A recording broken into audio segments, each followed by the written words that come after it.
এরপরে প্রশ্ন হলো, স্ত্রী সহবাস করার পর ফরজ গোসল না করে মুরগি জবাই করা যাবে কিনা? যাবে, কোনো অসুবিধা নেই। ফরজ গোসল করা ছাড়া হাঁস, মুরগি, গরু, ছাগল এগুলো জবাই করতে কোনো অসুবিধা। ফরজ গোসল দ্রুততার সাথে করে ফেলাই ভালো।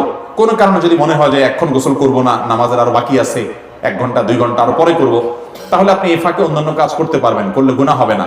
তবে উত্তম হলো ওযু করে নিয়ে তারপর অন্যান্য কাজ করা।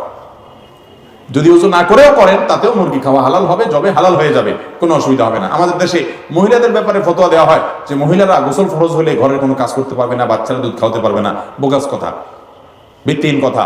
এটা মহিলার পুরুষের জন্য আলাদা কোনো পার্থক্য। গোসল ফরজ হলে দেরি না করে তাড়াতাড়ি গোসল করে ফেলা উত্তম, মহিলার জন্য পুরুষের জন্য সমান কথা। যদি কোনো কারণে দেরি করতে হয় তাহলে আপনি গোসল ফরজ হয়েছে রাত 10টা, 11টা, 12টা, 1টা, ফজর নামাজ এখনো বাকি আছে, আপনি ফজর আগ দিয়ে গোসল করতে চাচ্ছেন, চলবে, অসুবিধা নেই, ফজর আগে তো করতেই হবে। তো আপনি এই সময়টা ঘুমাইতে চাচ্ছেন, ওযু করে ঘুমান, এটা উত্তম। যদি ওযু করা ছাড়াও শোন, গুনাহ হবে না, এটা জাস্ট উত্তম অনুত্তমের ব্যাপার। অতএব মুরগি জবাই করলে সে মুরগি খাওয়া হালাল হবে। হাঁস জবাই করতে পারেন, তাতে জবাই হয়ে যাবে, কোনো অসুবিধা নাই।